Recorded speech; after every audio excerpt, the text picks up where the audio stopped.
Ya, kita masuk ke Tazkiyatun Nafs episode ke-8 ya, yaitu tentang zikrul maut, tentang mengingat mati. Kita opening singkat dulu ya. Bismillahirrahmanirrahim. Ala Rasulillah.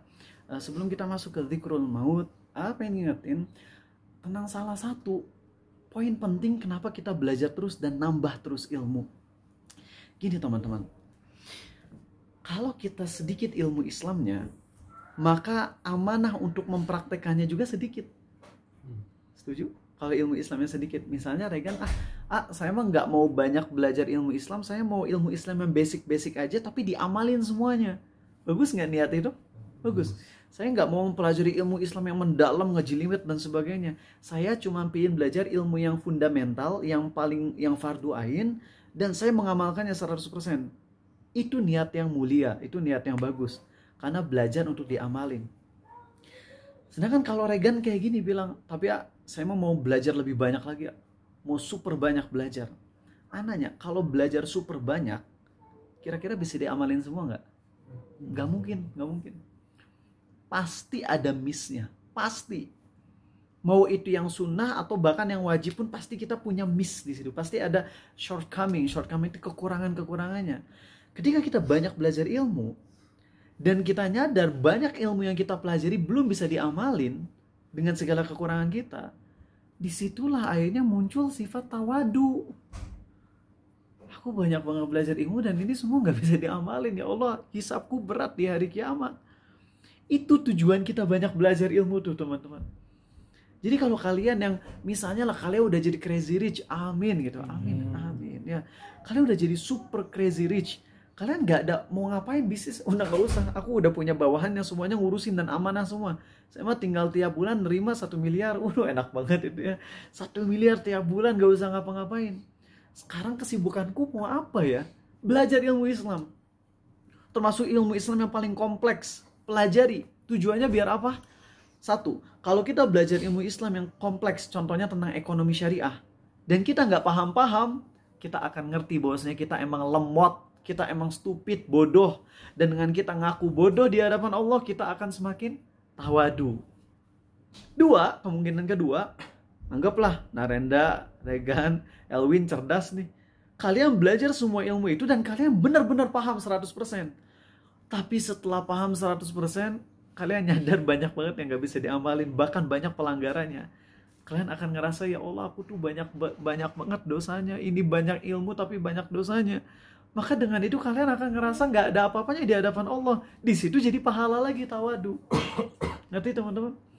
Makanya buat nenek-nenek yang kan kalau kalian ngelihat ya orang-orang yang suka ikut kajian ustaz-ustaz salafi di Bandung, nenek-nenek pakai cadar gitu, kelihatan lah udah nenek-nenek jalannya pelan gitu ya. Pakai kacamata hitam gitu nenek-nenek ya. Mobilnya mobilnya mobil yang miliaran.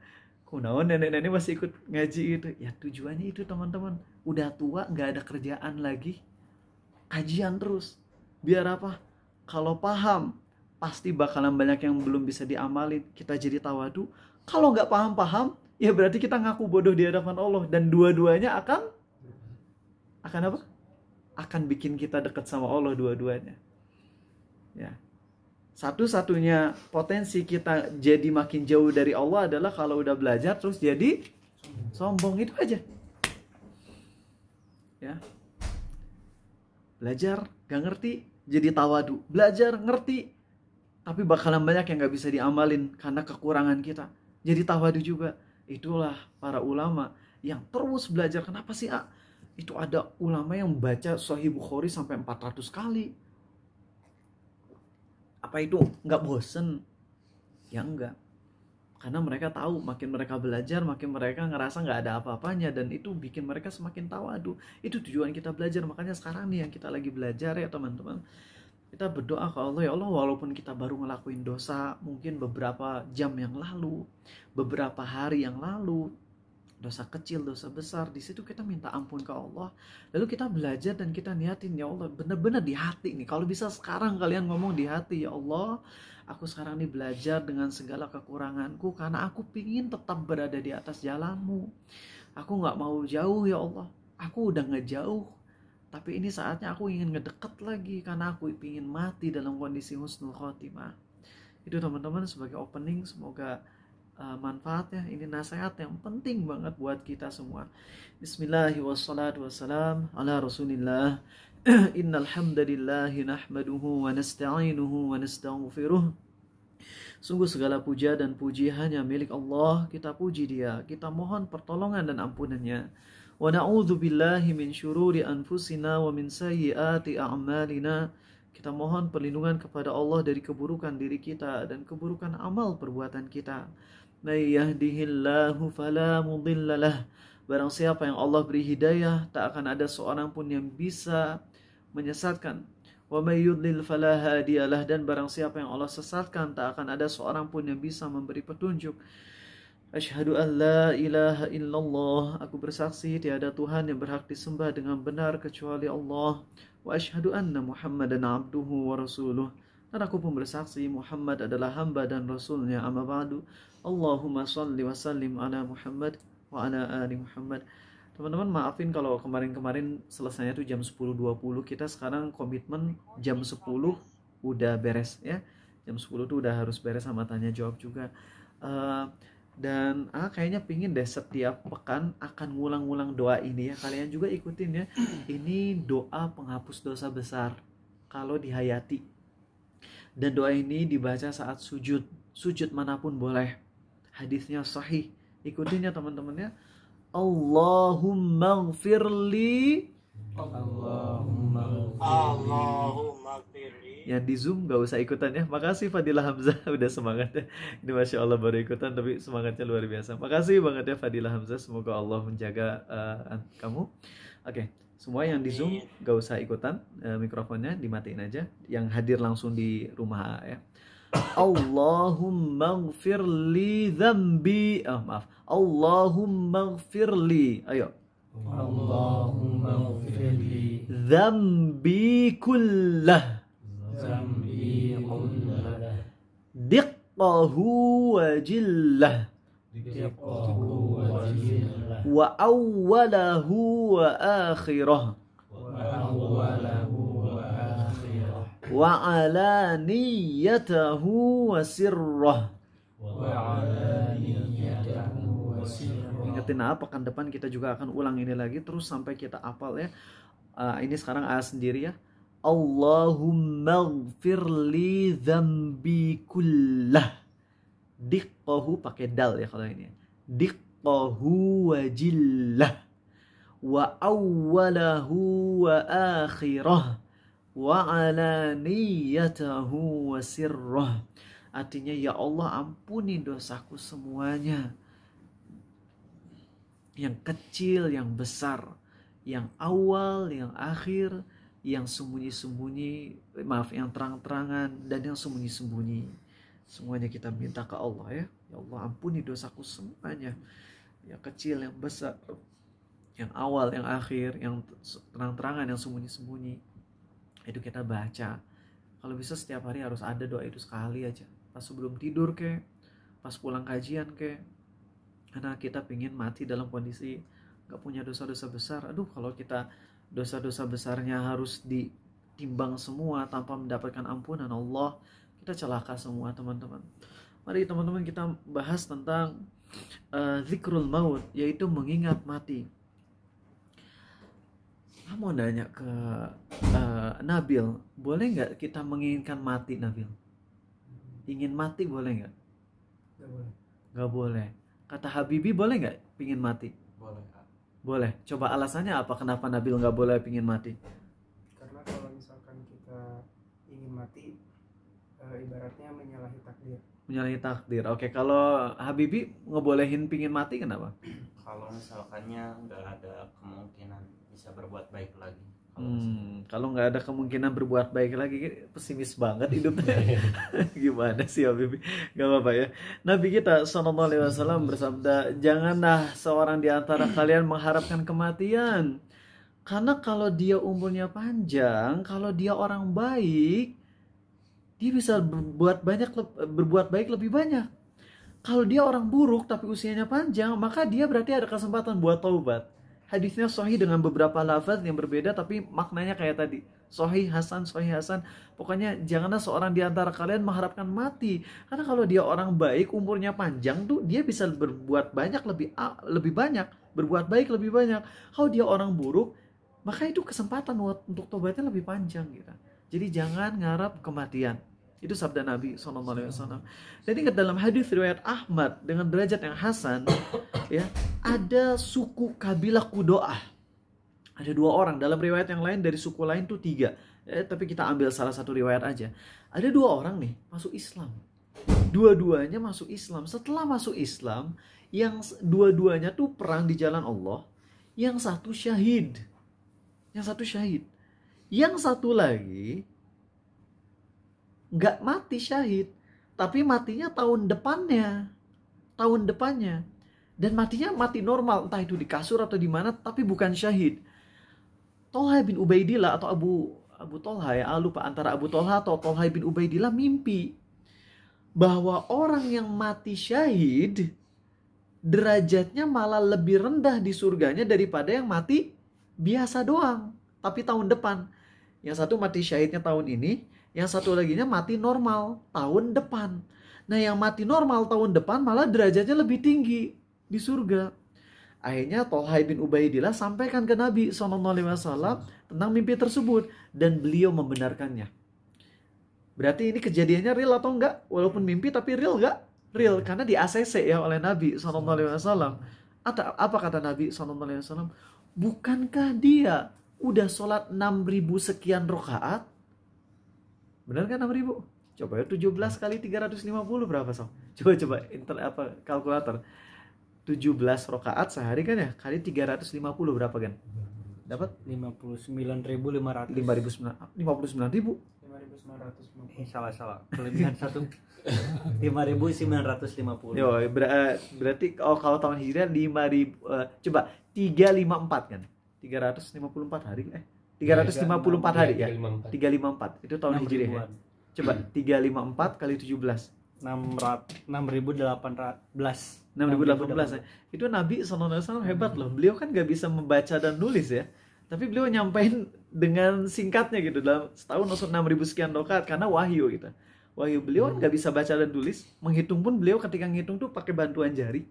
Tapi ketika beliau nyampein dengan begitu cereng gitu ya, kan sahabat itu udah sholat 6.000 rakaat lebih. Mungkin kalau kita mikir dulu, entar 6.017 kayak 354 sekian. Oh bener sabda Nabi SAW. Kalau misalnya orang yang ngomong gitu adalah profesor matematika, kita biasa. Tapi kalau yang ngomong kayak gitu misalnya adalah orang bayi ngomong kayak gitu gimana? Kan kagum. Nabi kita SAW yang mulia, beliau sangat mulia. Beliau cerdas dari berbagai macam sisi, tapi memang Allah mentakdirkan beliau tidak bisa baca tulis dan menghitung, tapi itu sebuah kespesialan ketika beliau menyampaikan hadis ini dengan begitu straightforward, langsung gitu, spontan. Bukankah sahabat itu udah sholat 6.000 rakaat sekian? Dan ternyata benar itu. Luar biasa. Jadi ternyata dengan kita sholat wajib aja selama 1 tahun, kita bisa ngalahin orang yang mati syahid derajatnya. Makanya doain teman-teman kita agar panjang umurnya, nggak apa-apa. Asal jangan pas ulang tahun aja. Ya cuman jangan diganti juga liriknya, pendek umurnya dan juga hina, masuk neraka selama-lamanya. Kacau itu, jangan. Gak usah dirubah liriknya, tapi ya doain supaya panjang umurnya. Emang boleh ya minta panjang umur? Kan umur udah ditakdirin. Kita kaya miskin juga udah ditakdirin sama Allah, tapi boleh gak minta kaya? Boleh. Kita takdir istri siapa, suami siapa juga udah Allah takdirin, tapi boleh nggak minta supaya dijodohkan dengan orang yang terbaik? Boleh. Atau bahkan nyebut orangnya pun boleh, walaupun yang afdol adalah nggak nyebut orangnya langsung. Kalau kalian doa, ya Allah jadikan aku nikah sama fulanah, boleh. Tapi kalau kita doanya, ya Allah nikahkan aku dengan wanita yang terbaik pilihanmu, itu lebih bagus lagi. Nah jadi konsep takdir itu kita imani segala sesuatu udah Allah takdirkan, tapi bukan berarti kita nggak boleh minta. Ya, selama permintaannya adalah permintaan yang possible. Kalau permintaan yang nggak possible atau permintaan yang haram, ini nggak boleh. Ya Allah jadikan aku wanita, ya nggak boleh. Kamu laki-laki gitu. ya. Tapi kalau ya Allah jadikan aku lelaki sejati, boleh banget. Itu ya. Salah satu yang disampaikan oleh Ustadz Raihanul Bahrain buat kaum boti gitu caranya. Doa ke Allah, ya Allah jadikan aku lelaki sejati. Boleh itu teman-teman. Ya. Oke, bismillah. Oke.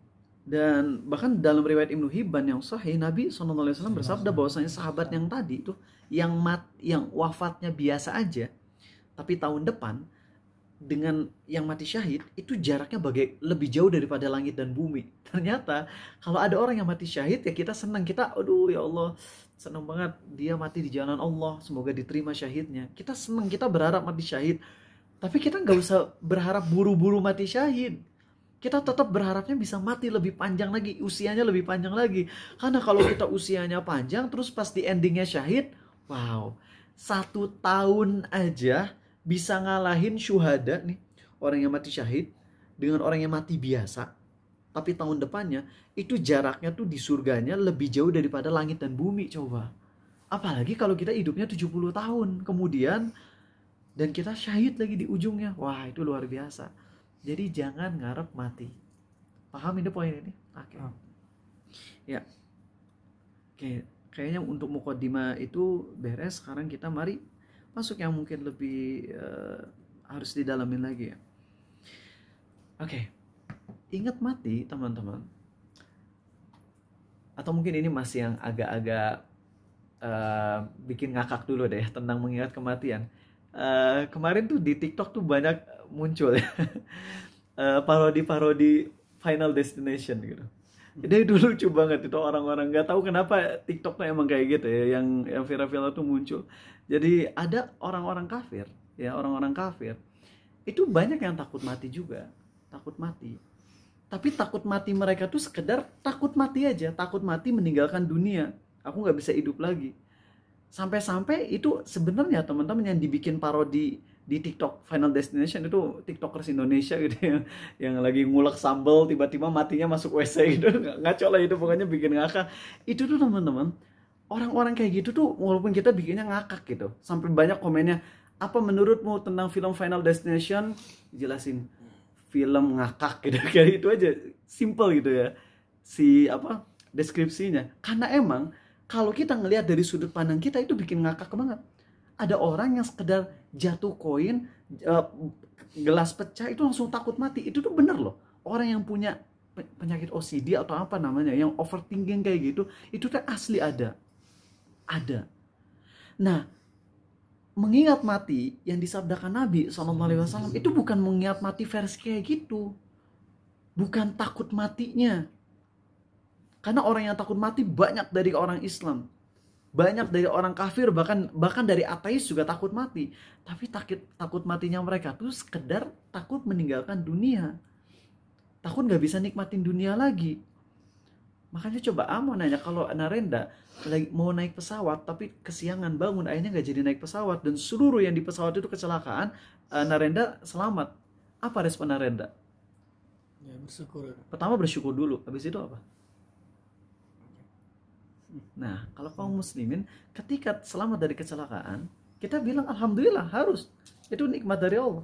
Alhamdulillah aku nggak kecelakaan. Tapi jangan berhenti di sana. Jangan lupa bahwa orang-orang yang kecelakaan itu bisa jadi jauh lebih baik daripada kita yang lanjut hidup. Karena bisa jadi kita lanjut hidup dan cuma nambah maksiat lagi. Akhirnya kita malah celaka masuk neraka. Sehingga nggak celakanya kita jangan dianggap sebagai karomah. Jangan kepedean, gak celaka. Apa amalan kamu supaya kamu gak kecelakaan gitu? Saya udah biasa sholat duha 8 rakaat, akhirnya pamer gitu. Akhirnya jadi timbul sombong. Itu gak sukses orang kayak gitu, teman-teman. Kalau yang bebas dari musibah terus ditanya apa amalanmu, terus kita langsung bragging, kita langsung pamer. Kalau emang buat syiar silakan, tapi ngejaga hati itu berat loh. Ngejaga hati itu susah. Jadi kalau misalnya kita selamat dari kecelakaan, kalaupun kita harus diinterview sama Deddy Kobuzer misalnya gitu ya, ya kita ngomong secara natural aja, secara natural. Alhamdulillah saya syukur ke Allah atas saya selamat karena kesiangan bangun dan akhirnya nggak jadi ikut pesawat, tuh saya selamat. terus lanjutin, tapi lanjutinnya yang ikhlas gitu, yang ikhlas. Ya walaupun saya selamat, tapi bukan berarti saya lebih baik daripada yang kecelakaan.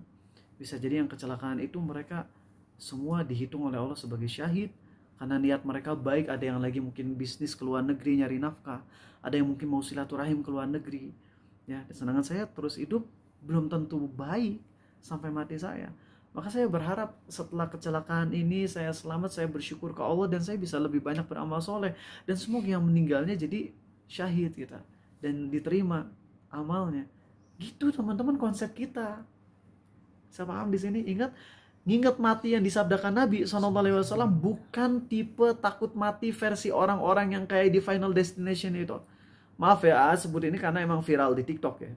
Karena emang viral, nggak tahu itu filmnya gimana, nggak ngerti. Pokoknya yang lihat parodi lucu aja gitu. Parodinya lucu, kok bisa orang mati masuk blender gitu, blender jus kok bisa masuk gitu. Itu cuma video ngakak aja.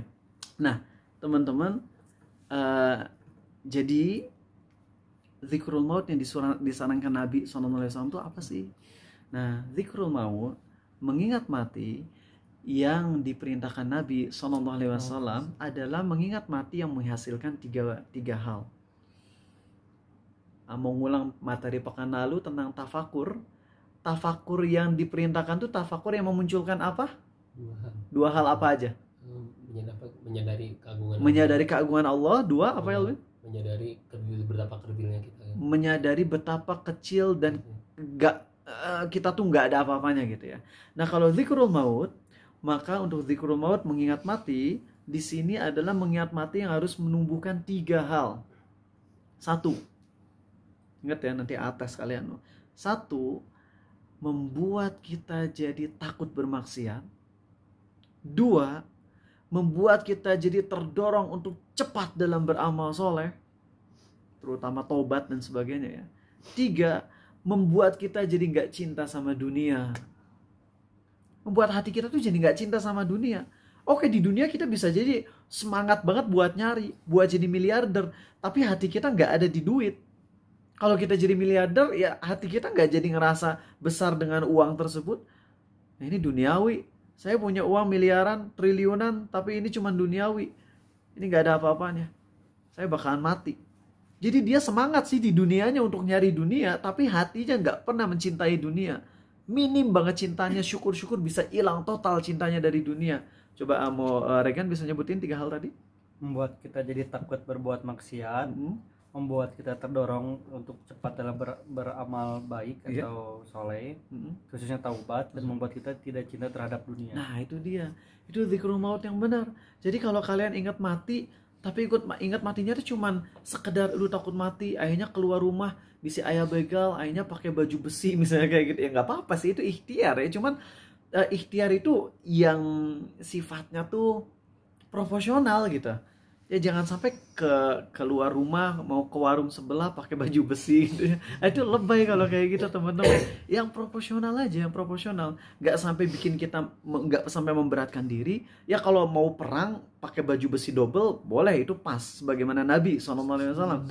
Tapi kalau sampai keluar rumah bawa tongkat baseball, pakai jaket tebel biar kalau misalnya ketusuk pun nggak akan nyampe gitu. Bahkan ada kemarin tuh sempat ngelihat video di Instagram, ada orang yang ditembak dari belakang, itu pelurunya nyelap di otot belakang, di otot punggung. Dari situlah aku mulai semangat nge-gym untuk latih otot punggung katanya gitu kan. Kalau ditembak itu peluru nyelap gitu ya, nggak sampai nembak ke jantung, itu kan berarti kuat banget ototnya. Nah, jadi yang proporsional aja, kita ikhtiar untuk menjaga diri dari kematian. Nah, itulah zikrul maut yang benar kalau bisa membuat kita sampai ke 3 poin tadi. Jadi untuk zikrul maut tuh mengingat mati, ketika kita ngedengar mengingat mati, jangan jadi gagal paham yang kita ingat takut mati. Tapi yang tadi ya yang jelasin. Nah, kan ada tuh orang-orang yang ketika diingetin, sebentar lagi ada perang dunia ketiga, kan potensinya kalau perang dunia ketiga bakalan banyak yang mati. Ada yang respon, jangan dulu perang dunia ketiga, aku belum kawin. Yang diinget cuman kawin doang. Ya walaupun kalau inget kawinnya karena sebagai ibadah sih nggak apa-apa ya. Kenapa kamu takut banget sama perang? Karena saya belum nikah. Kan nikah itu ibadah. Ya kan ibadah banyak gitu. Kenapa kamu yang disebut kawinnya gitu? Kenapa kamu takut perang dunia ketiga? Aduh jangan dulu, aku belum haji. Wah kan gitu, belum haji, belum umroh, belum bahagiain orang tua. Kan itu banyak yang disebut, kenapa kawin yang disebut gitu ya. Ya tapi nggak apa-apa lah. Tapi andai misalnya seseorang takut mati gara-gara sekedar belum kawin doang, ya nggak ada nilainya dong. Kecuali sekali lagi kalau emang dia niat kawinnya dalam rangka ibadah, ya itu lain cerita. Tapi sekali lagi, kalau takut mati hanya dikarenakan kita takut miss. Sempat baca teman-teman di mana ya, thread atau di mana, itu ada orang yang kena kanker stadium 4. Dan itu bikin surat, dan itu viral banget untuk para pecinta One Piece. Ya, bikin surat benar-benar menyedihkan banget. Aku sudah bersamai One Piece dari ketika aku kecil sampai sekarang, di detik-detik aku mau mati. Walaupun One Piece itu belum ditemukan, tapi aku terus semangat itu. Pokoknya nyemangatin Oda biar beresin tuh One Piece. Nah, naonan eta teman-teman. Ya kita jangan ngomong ini di depan pecinta One Piece ya, nanti diserang habis-habisan ya. Tapi kita ngomong dari sudut pandang kita, eta naonan. Awal gawe sedih gara-gara belum namatin One Piece. Ya, itu kalau saya nggak tahu dia muslim atau kafir ya. Kalau dia kafir udah beres aja. Kalau muslim aja itu udah sesuatu yang aneh banget gitu. Sekedar karena nggak, jadi dia takut matinya tuh sedihnya karena belum beresin cerita One Piece. Ya Allah, konyol banget. Sekali lagi, ini ceramah ini bukan untuk para pecinta One Piece, oke? Ini untuk lingkungan kita yang udah belajar supaya nggak ada lagi yang cinta One Piece. Ya, tobat nih. Tahu banyak di antara kalian yang suka One Piece. Tobat. Nah, teman-teman, lihat orang-orang yang kayak gitu takut matinya gara-gara nggak bisa nonton One Piece, gara-gara belum main game ini, game itu, game ini, game itu. Emang dunia akan ada beresnya apa? Dalam masalah kesenangan tuh selalu nyari yang baru. Makanya kita lihat bagaimana tontonan di bioskop ya, itu makin kesini makin orang tuh ekspektasinya tinggi lagi. Lihat bagaimana lawakan, coba deh dengerin ya. Ini kenapa bahas ini? Karena ini sepaket ingat mati itu dengan panjang angan-angan. Ini sepaket, makanya harus ngasih banyak contoh. Kalian dengerin ceramah lagi. Stand up comedy tahun 2000, waktu awal-awal tuh tahun berapa stand up comedy, tau nggak? Coba deh dengerin stand up comedy yang versi awal-awal baru muncul.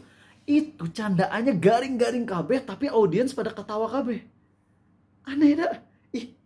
Perasaan gak ada lucunya tapi kok ketawa banget gitu. Kenapa ini ketawa ngakak, kita mengelihatnya asa garing pisan. Kenapa, coba ada yang bisa ngasih tahu alasannya? Karena belum ada HP mungkin. Belum ada HP? Bukan. Karena nafsu manusia selalu menginginkan lebih.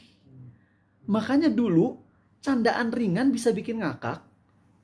Akhirnya ketika candaannya ringan lagi kan jadi biasa gitu. Berarti pingin candaan yang lebih mantap lagi kan. Terus naik level sampai ada kita pada posisi di mana candaan tuh udah nggak bisa bikin orang ketawa, sehingga harus mikirin yang aneh, yang parah untuk bikin orang ketawa. Makanya muncul prank-prank yang kurang ajar kan. Prank-prank atau candaan yang sifatnya sampai merendahin orang, ngatain babi kayak dan sebagainya. Sampai serendah itu kita untuk menggapai kesenangan, sampai harus nabrak keharaman gitu. Padahal kalau candaan versi dulu tuh enak gitu. Ya candaannya ngakak, candaannya ringan tapi bikin ngakak. Sekarang coba kalau misalnya ada ustadz yang di tengah ceramahnya pakai candaan versi stand up comedy jadul, pasti audiens akan bilang apa sih gitu. Ya nggak sih? Padahal ustadz tersebut udah pakai candaan ringan, candaan yang sifatnya nggak berlebihan, ya kayak gini aja Nabi SAW. Ini termasuk candaan yang ringan, yang kalau kita mikirin ini effortless tapi lucu gitu. Kalau kita mau menghayatinya, ketika Nabi SAW bilang ke sahabat, engkau naik anak unta. Terus habis itu sahabat bilang, ya Rasul, masa aku naikin anak unta, kasihan dong gitu. Dan Nabi SAW bilang, semua unta kan anaknya unta gitu. Maksudnya kan ya walaupun unta yang udah tua juga kan dia anak unta ibunya juga. Akhirnya kan para sahabat ketawa, itu ringan candaannya dan enak banget. Ini hadis loh, hadis. Coba kalau sekarang stand up comedy pakai candaan Nabi SAW, kita kesampingkan kemuliaan Nabi. Astagfirullah. Maksudnya kita bukan lagi ngebahas nabinya ya SAW, tapi kita pakai candaan yang setipe itu deh.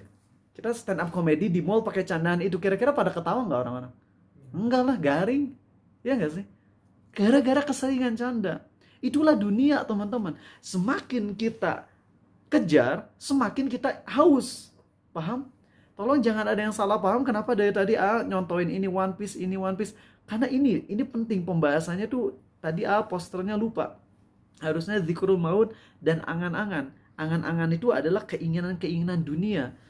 Keinginan dunia itu makin dikejar, makin apa? Haus, makin ingin yang lebih, dan lebih. Itu teman-teman. Kalau kalian takut matinya gara-gara itu doang, nggak ada nilainya. Nggak ada nilainya. Bahkan bisa jadi hina. Ya. Maka pastikan takut mati kita harus dikembalikan kepada 3 hal. Yaitu apa coba Habibi? 1. Supaya bersegera untuk berbuat baik. Supaya bersegera berbuat baik. 2. Menjauhi keharaman. Menjauhi dosa. 3. Tidak menginginkan dunia. Tidak cinta dunia alias benci dunia aja. Ya, benci dunia. Nah, sekarang mau nyoba ke studi case dulu nih. Arizal takut mati dalam waktu dekat karena belum ngumpulin uang yang cukup buat keluarga. Itu rasa takut yang bagus atau salah? Hah? Silakan masuk. Rasa takut yang bagus atau salah? Bagus. Tergantung. Kalau Arizal takut mati cepat gara-gara belum ngumpulin uang yang banyak untuk anak dan istri sampai situ doang, maka itu tercela. Tapi kalau Arizal niatin gini, ya Allah, Engkau berfirman di surah An-Nisa. Suara A hilang. Hilang? Enggak. Hilang suara A? Ya, suaranya nggak ada. Kok bisa ya? Oh, sebentar. Sekarang udah. Udah? Sekarang. Udah? Oke. Ya. Sip. Ini dia. Oke.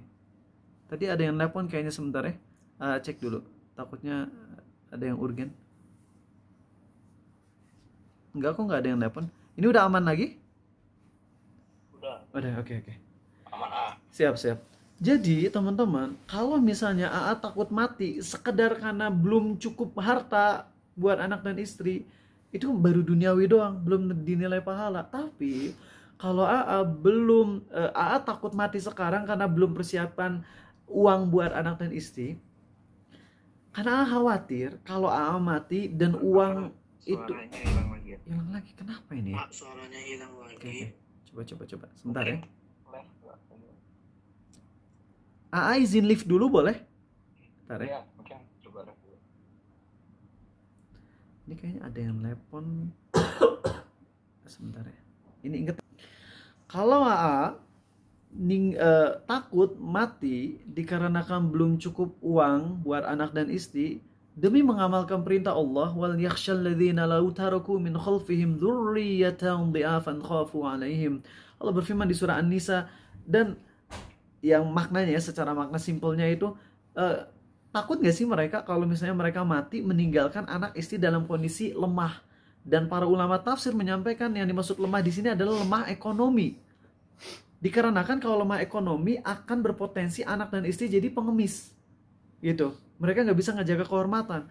Bahkan kita sedih ketika banyak suami yang meninggal dalam kondisi meninggalkan istri yang miskin, anak banyak, akhirnya istrinya ada yang harus jadi pelacur. Itu banyak teman-teman, banyak. Bahkan yang udah pakai kerudung, bercadar itu jadi pelacur tuh ada. Dan itu katanya karena tuntutan ekonomi, dan emang berat banget kondisinya teman-teman. Sangat-sangat berat. Nah sehingga khawatir mati, belum persiapan harta, niatnya karena itu niatnya bagus nggak? Takut matinya. Nah di situ baru bagus. Ya.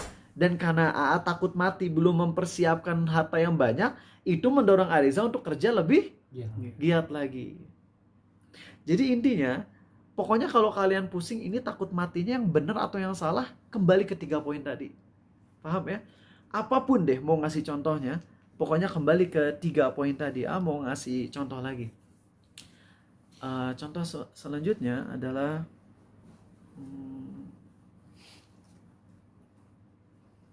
ini nih. Punya uang miliaran, terus AA takut mati. Kira-kira yang berpahala tuh apa takut matinya? punya uang miliaran dan takut mati. Supaya jadi pahala gimana? Ingat, uang tadi nggak bisa dinikmatin semua, nggak akan dibawa mati. Aduh, ingat itu uang kalau nggak banyak disedekahin selama aku hidup, nantinya bakalan jadi, ya aku nggak punya amal. Harusnya banyak sedekah, tapi tetap meninggalkan yang terbanyaknya untuk anak dan istri untuk jadi warisan. Aduh, aku belum banyak sedekah di sini, belum wakaf di sini, belum berusaha menggunakan uangnya di jalan Allah. Ya Allah, aku banyak menggunakan hartaku untuk keharaman atau minimal untuk yang foya-foya. Nah, kayak gitu. Banyak mikir gitu. Nah, senang dengan mental beberapa murid tadi baru ngobrol private dengan seseorang di mana beliau lagi berusaha untuk ngumpulin uang dan senang dengan mindset dia, yaitu kalau udah kerja mapan dia main di kripto yang halal dan dia pun kerja tetap, walaupun di kriptonya udah bisa ngehasilin profit yang cukup besar, tapi dia tetap mau kerja juga dengan gaji yang kecil. Jadi dia penghasilan di kripto 3 hari itu sama dengan gaji 1 bulan. Masya Allah, padahal gak usah kerja lagi sih ya. Nah, dia bilang kayak gini, kalau misalnya saya di kriptonya pendapatannya udah semakin besar pun, saya nanti pinginnya kalau misalnya kerja dapat gaji yang dipegang di tangan tuh cuma 20% doang.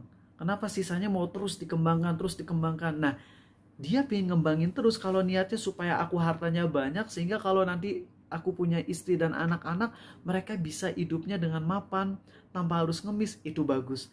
Tapi itu harus disertai juga dengan pendidikan Islami. Karena kalau nggak disertai dengan pendidikan Islami, misalnya Regan ninggalin buat istri 10 miliar, anak 20 miliar, kira-kira dipakainya buat apa?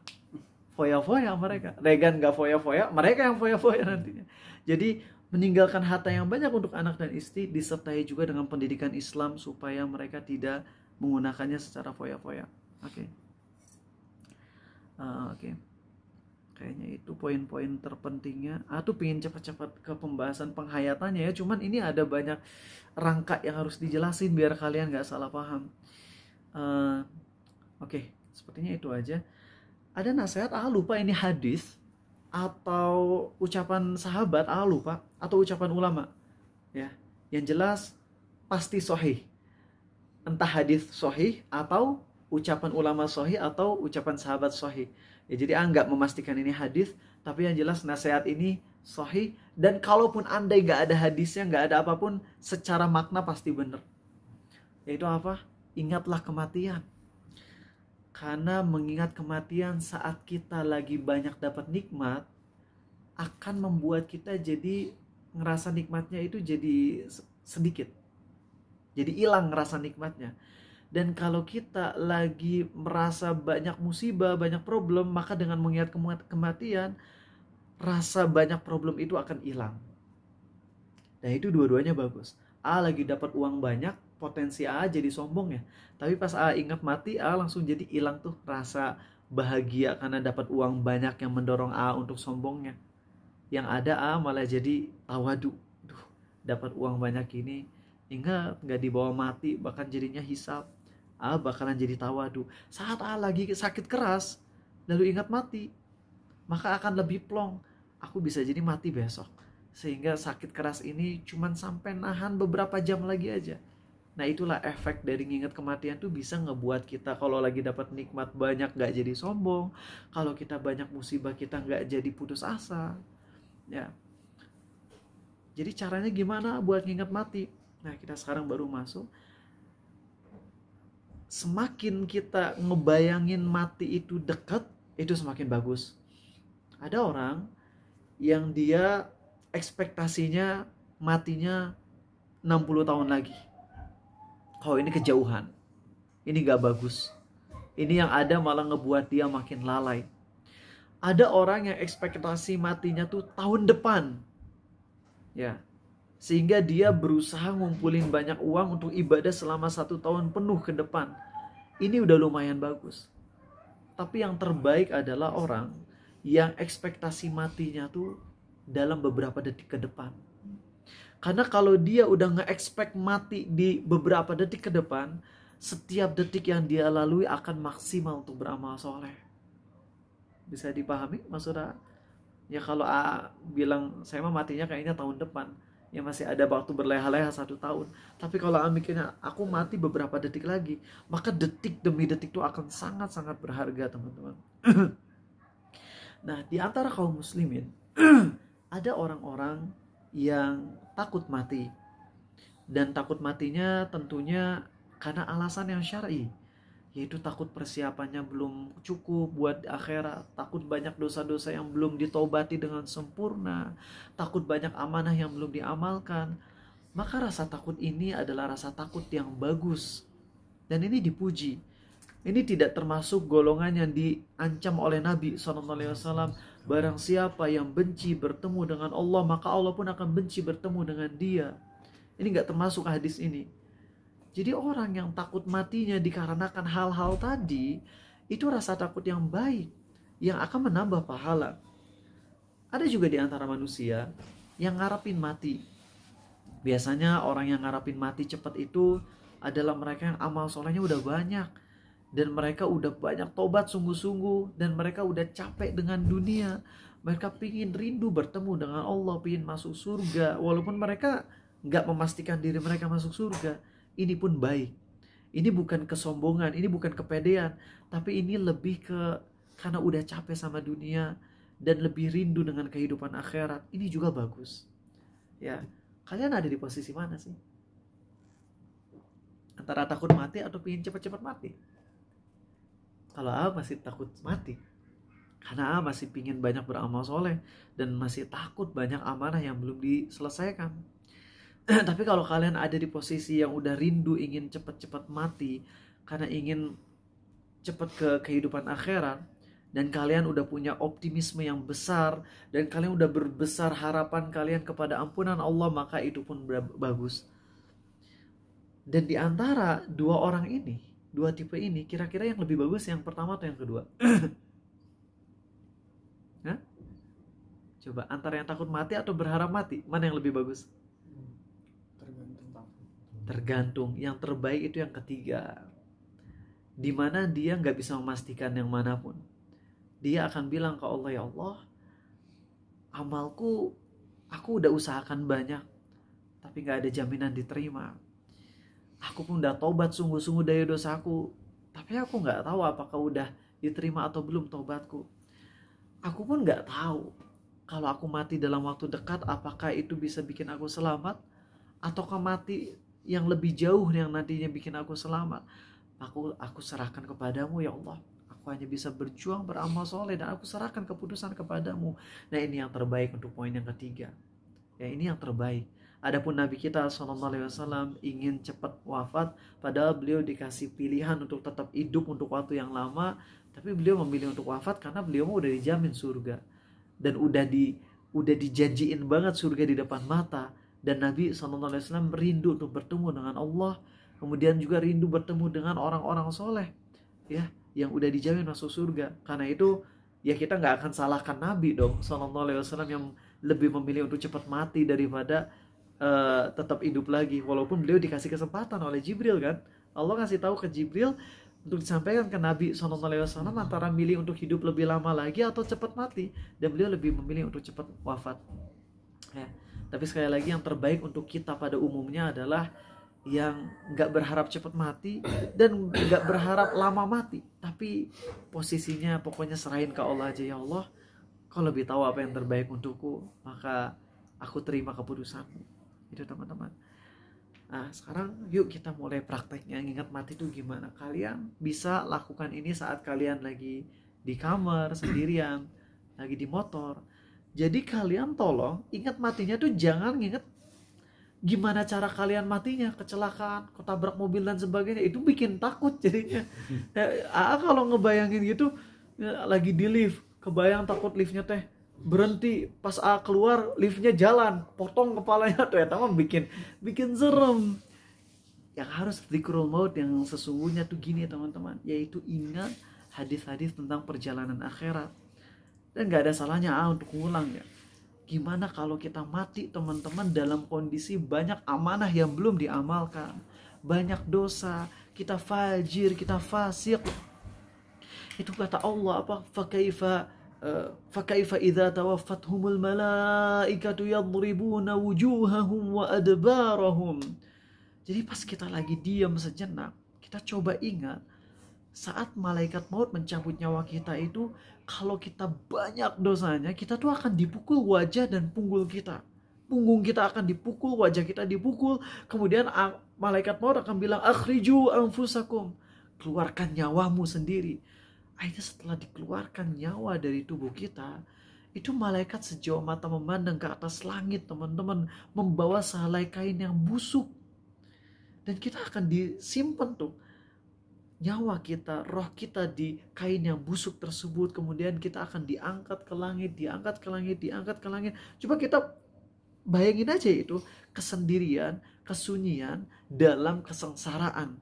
Dari mulai dicabut nyawanya udah sakit banget. Kalian yang hafal surah An-Nazi'at, wan nazi'ati gharqa. Demi malaikat yang mencabut nyawa dengan kerasnya. Itulah posisi kita saat dicabut nyawanya dalam kondisi banyak dosa. Kita dicabut, dinaikin ke atas, dan sambil kita dibawa ke atas, sambil kita diejek dengan ejekan terburuk oleh para malaikat. Jadi malaikat maut itu nyabut nyawa sekali doang. Lalu setelah itu kita akan melihat malaikat sejauh mata memandang ke atas langit. Itu malaikat lain, bukan malaikat maut. Mereka udah berbaris di atas ngebawa sehelai kain yang busuk. Dan nyawa kita akan diselimuti dengan kain yang busuk tersebut. Lalu kita akan diestafetin. Sambil diestafetin, kita sambil diejek dengan ejekan-ejekan terburuk. Sampai situ kita langsung mikir, ya Allah, di dunia aku diejek dengan ejekan dari orang-orang, dibully aja udah sakit hati. Lalu gimana kalau misalnya diejeknya abis-abisan itu di alam barzakh, ketika lagi proses menuju langit sama malaikat diejeknya. Langsung kita ingat sama dosa-dosa kita tuh. Dibawa ke langit, dibawa ke langit, dibawa sampai ujung langit pertama. Setelah sampai ujung langit pertama, itu malaikat minta izin dibukakan langit kedua, tapi gak diizinin.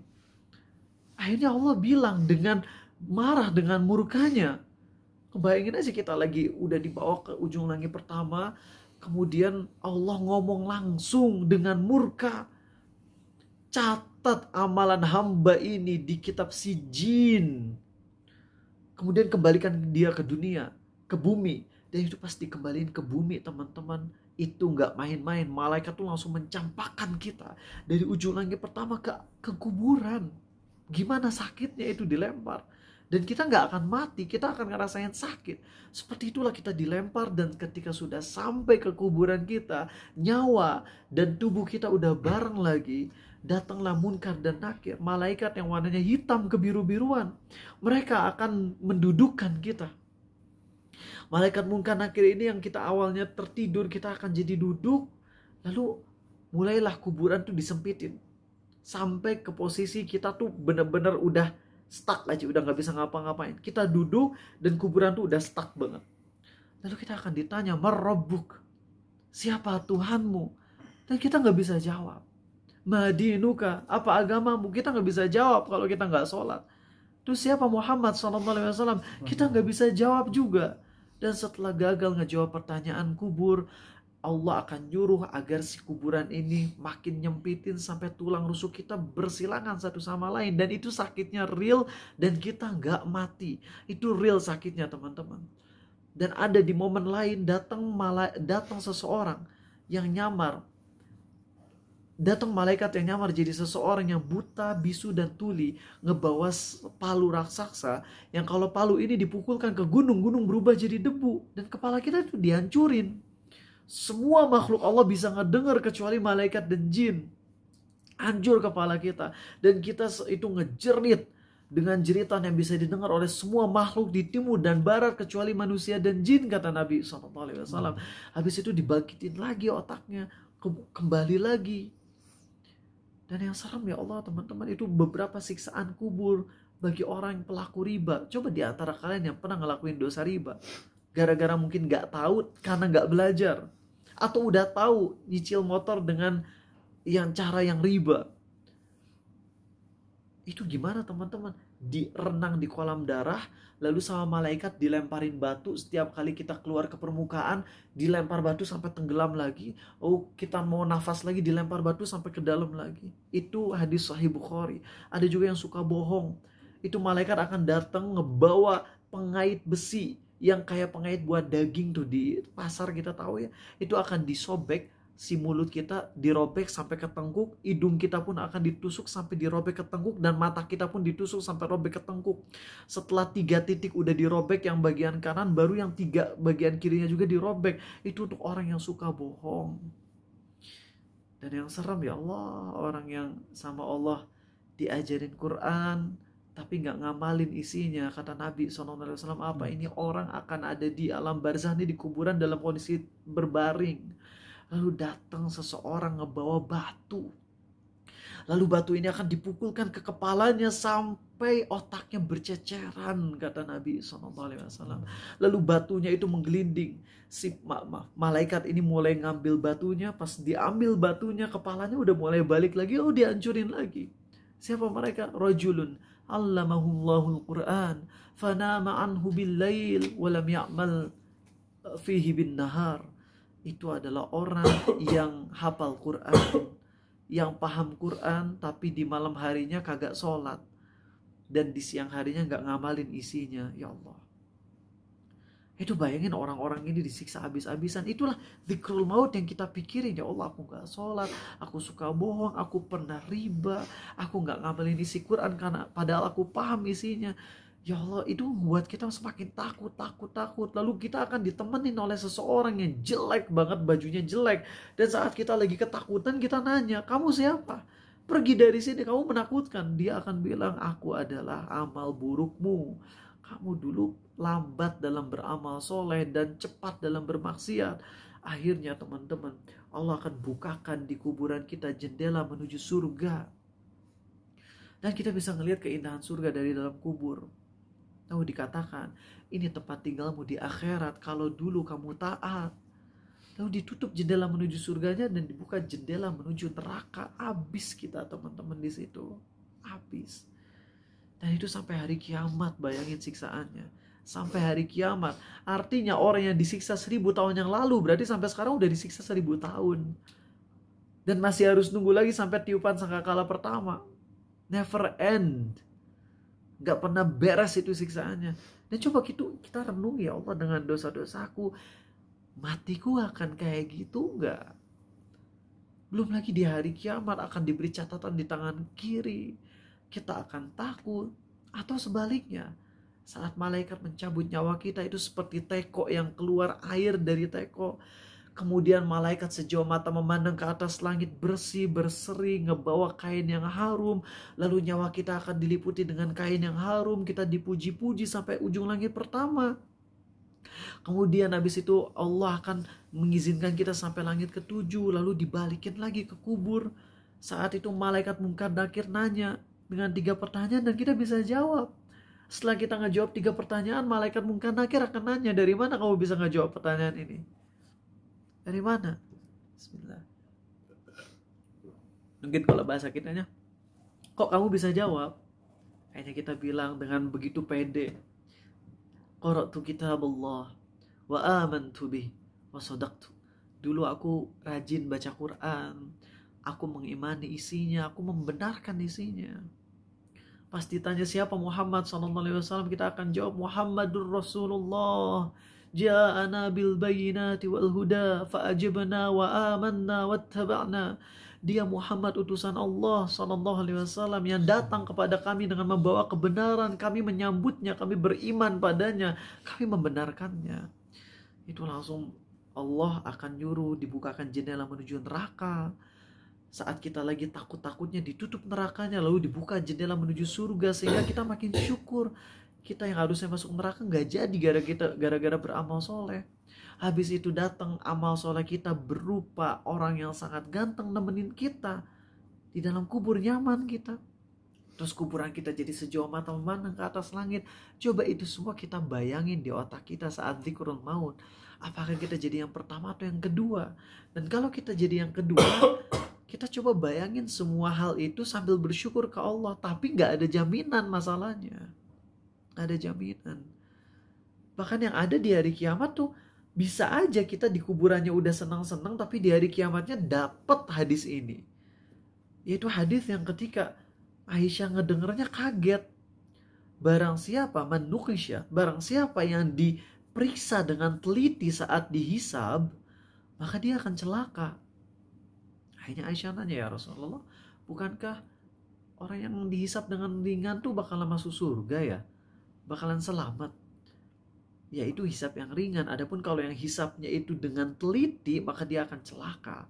Dan di antara tafsir ulama terhadap hadis ini adalah hadis lain, yaitu ketika seseorang ada di hadapan Allah, lalu Allah akan mendekatkan dia ke hadapannya sendirian, lalu Allah akan tutup dia dengan satu tirai yang akan menutupi dia dari seluruh makhluk Allah.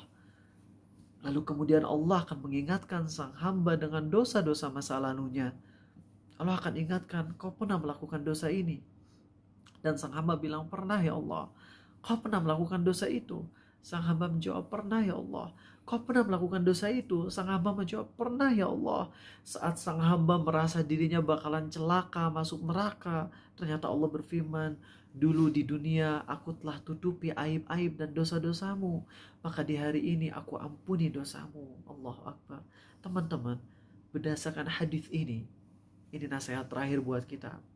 Berdasarkan hadis tadi yang saya sampaikan, menurut sebagian ulama, kalau kita berbuat dosa apapun, baik dosa besar maupun dosa kecil, dan kita taubat, itu dosa akan diampuni oleh Allah, tapi tidak hilang dari catatan.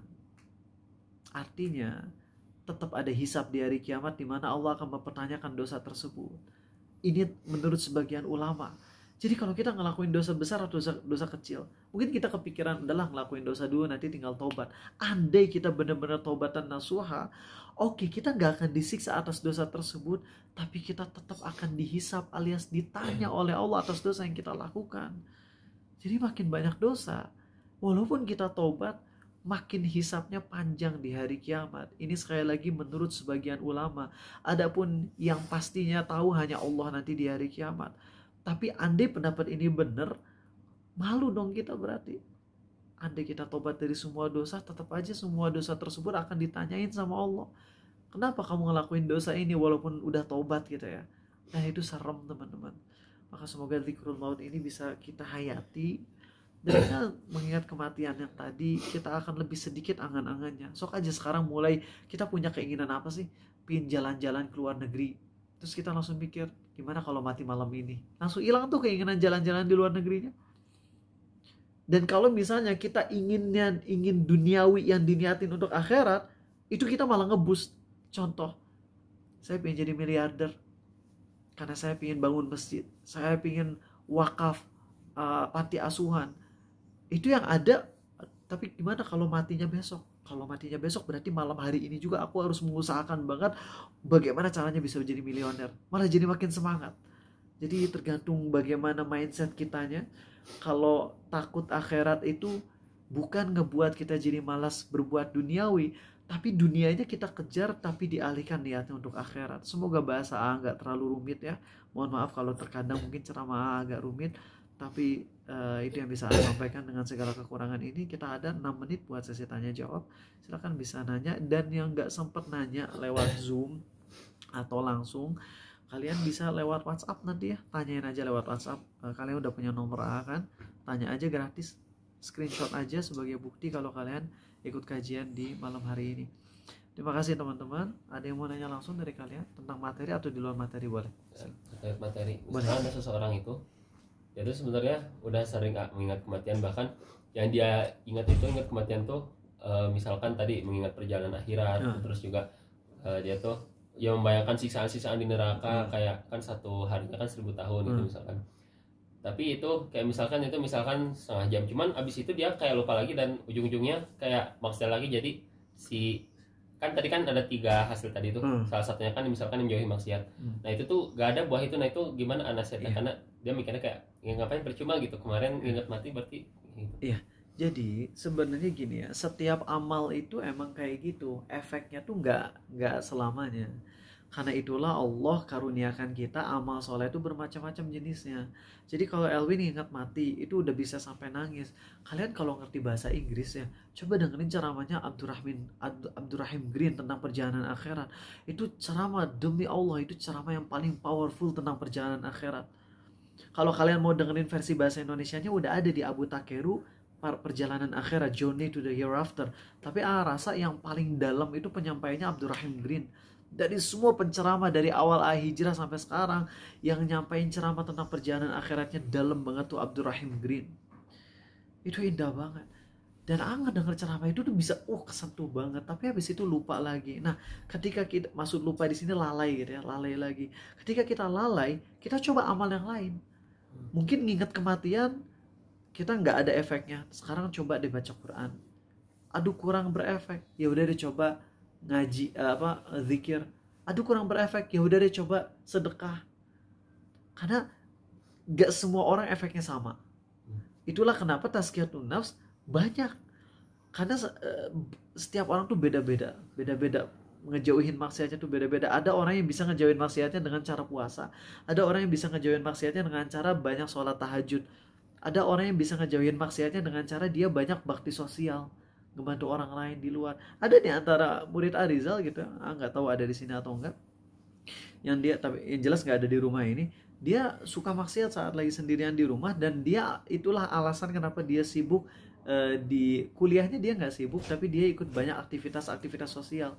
Karena dengan ikut aktivitas sosial dia jadi berkurang kemaksiatannya. Tapi sebaliknya ada orang yang gara-gara ikut banyak aktivitas sosial, ibadahnya berkurang, imannya turun, jadi pas pulang ke rumah langsung maksiat. Ada. Jadi kita jangan samakan deh. Kalau misalnya ngelihat si Regan teh dulu pas di Unpad teh sibuk pisan dengan, ternyata Regan dengan sibuk di Unpad itu jadi bagus banget, jadi baik banget, dan terbukti makin rajin ya kan.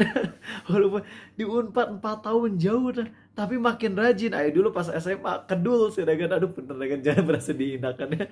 Pas SMA meni hese diajak kajian deh. Giliran pas kuliah Masya Allah ya, padahal itu luar biasa sibuknya di kampus ya. Nah jadi jangan pernah ngejudge seseorang dengan kacamata kita. Oke, itu penting banget. Kalau pribadi nggak mau ikut banyak aktivitas, itu ngabisin waktu banget ya. Dan kata Timothy Arnold Timothy Roland ya Ronald Timothy Timothy Ronald ya, ikut kegiatan kampus tuh itu orang-orangnya tala on gitu istilahnya, karena ngabisin duit nggak dapat apa-apa. Ya terserah, nggak bisa samakan antara satu orang dengan yang lain. Ada ya ikut kegiatan itu dan benar-benar manfaat, ada. Jadi ngelatih bagaimana untuk sabar ketika rapat telat 2 jam gitu ya, sehingga nanti ketika dia jadi ketua RT dia bisa lebih memaklumi. Ya pokoknya beda-beda tiap orang deh. Jangan ngejudge untuk hal yang halal, itu aja penting ya. Ketika hisab, jika sholatnya baik maka seluruh amalnya baik. Bagaimana kalau dia punya dosa-dosa besar lainnya atau mengambil hak orang lain, apa diampuni juga? Jadi gini teman-teman, kehidupan akhirat tuh hal yang sifatnya itu gaib, sehingga semua hadis yang berkaitan dengan kalau ini nanti gini, kalau ini gini, nanti kesimpulan mutlaknya mah ada pada Allah. Karena terlalu banyak amal soleh dan dosa manusia tuh, sehingga amal soleh yang plus ini bisa ternegasikan oleh dosa yang ini. Amal soleh yang itu bisa ternegasikan oleh dosa yang ini. Sebaliknya dosa yang ini bisa ternegasikan dengan amal soleh yang ono. Nah makanya kenapa dalam beramal soleh jangan pernah ngerasa pede. Coba gini, kata Nabi SAW, barang siapa yang sholat duha 4 rakaat, hadis sahih ini ya, maka akan dibangun istana di surga.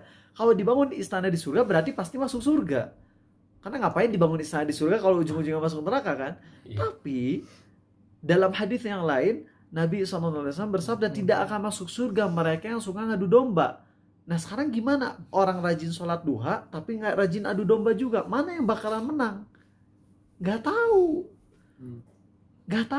Makanya dalam beramal soleh tuh, walaupun kita tahu banyak keutamaan atas amal soleh ABC, tapi tetap beres beramal soleh tuh kita langsung ngerasa, ya Allah ini gak ada apa-apanya, terima ya Allah, aku takut gak diterima, aku takut dosa-dosaku mengcancel amal solehku. Nah justru posisi itulah posisi saat kita ngerasa ngedown, ngerasa gak punya apa-apa, di situ posisi yang paling Allah cintai. Dan itu posisi yang paling berpotensi mendapat ampunan besar dari Allah. Paham teman-teman? Semoga bisa dipahami. Mohon maaf sekali lagi kalau malam hari ini kurang maksimal, udah jam 10, udahan dulu ya. Terima kasih semuanya. Semoga Allah mengampuni dosa-dosa kita semua. Besok pagi jam 5.30 kita kajian fikih insyaallah. Subhanakallahumma wa bihamdik. Maha suci Engkau ya Allah dan segala puji bagimu. Asyhadu an la ilaha illa anta. Aku bersaksi tiada Tuhan yang berhak disembah selain Kau saja. Astaghfiruka wa atubu ilaik. Aku mohon ampunan padamu dan aku tobat padamu. Tutup dengan doa tadi ya. Allahumma gfirli dzambi kullah. Ya Allah, ampuni dosaku semuanya. Diqqahu wa jillah. Yang kecil dan yang besar. Wa awwalahu wa akhirah. Yang awal dan yang akhir. Wa alaniyatahu wa sirrah. Dan yang terang-terangan maupun yang sembunyi-sembunyi. Assalamualaikum warahmatullahi wabarakatuh. Waalaikumsalam.